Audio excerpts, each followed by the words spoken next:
This morning, I want to express our grief and condolences to the families of two hostages.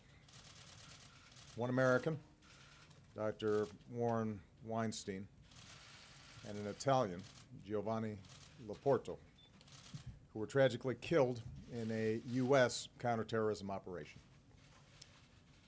Warren and Giovanni were aid workers in Pakistan, devoted to improving the lives of the Pakistani people. After Warren was abducted by al-Qaeda in 2011, I directed my national security team to do everything possible to find him and to bring him home safely to his family. And dedicated professionals across our government worked tirelessly to do so. We also worked closely with our Italian allies on behalf of Giovanni, who was kidnapped in 2012. Since 9/11, our counterterrorism efforts have prevented terrorist attacks and saved innocent lives, both here in America and around the world.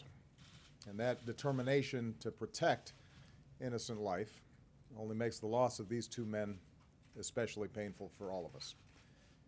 Based on information and intelligence we have obtained, we believe that a U.S. counterterrorism operation targeting an al-Qaeda compound in the Afghanistan-Pakistan border region accidentally killed Warren and Giovanni this past January.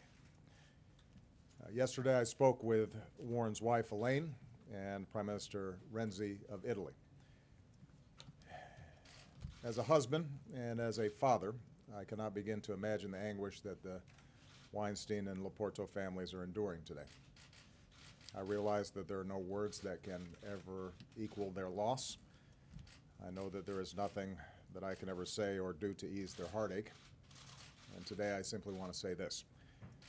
As President and as Commander-in-Chief, I take full responsibility for all our counterterrorism operations, including the one that inadvertently took the lives of Warren and Giovanni. I profoundly regret what happened. On behalf of the United States government, I offer our deepest apologies to the families. As soon as we determined the cause of their deaths, I directed that the existence of this operation be declassified and disclosed publicly. I did so because the Weinstein and Loporto families deserve to know the truth. And I did so because, even as certain aspects of our national security efforts have to remain secret in order to succeed, the United States is a democracy committed to openness in good times and in bad. Our initial assessment indicates that this operation was fully consistent with the guidelines under which we conduct counterterrorism efforts in the region, which has been our focus for years because it is the home of al-Qaeda's leadership. And based on the intelligence that we had obtained at the time, including hundreds of hours of surveillance, we believed that this was an al-Qaeda compound, that no civilians were present, and that capturing these terrorists was not possible. And we do believe that the operation did take out dangerous members of al-Qaeda. What we did not know, tragically, is that al-Qaeda was hiding the presence of Warren and Giovanni in this same compound. It is a cruel and bitter truth that in the fog of war generally, and our fight against terrorists specifically, mistakes, sometimes deadly mistakes, can occur. But one of the things that sets America apart from many other nations, one of the things that makes us exceptional, is our willingness to confront squarely our imperfections and to learn from our mistakes. Already I've directed a full review of what happened. We will identify the lessons that can be learned from this tragedy and any changes that should be made. We will do our utmost to ensure it is not repeated. And we will continue to do everything we can to prevent the loss of innocent lives, not just innocent Americans, but all innocent lives in our counterterrorism operations. Today we join their families and friends in honoring Warren and Giovanni, two humanitarians who came from different countries but who were united by a spirit of service. For decades, Warren lived the ideals of our country, serving with the Peace Corps and later with the United States Agency for International Development. He devoted his life to people across Africa and South Asia. He was a loving husband, father, and grandfather who willingly left the comforts of home to help the people of Pakistan.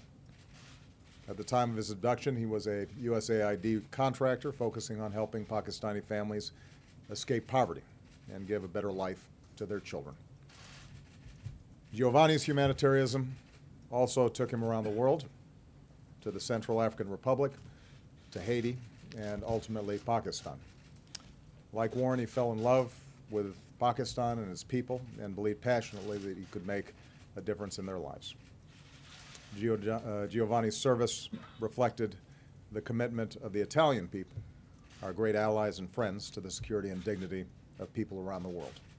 And today is a reminder of the bonds of friendship between our countries and the shared values that bind Americans and Italians together.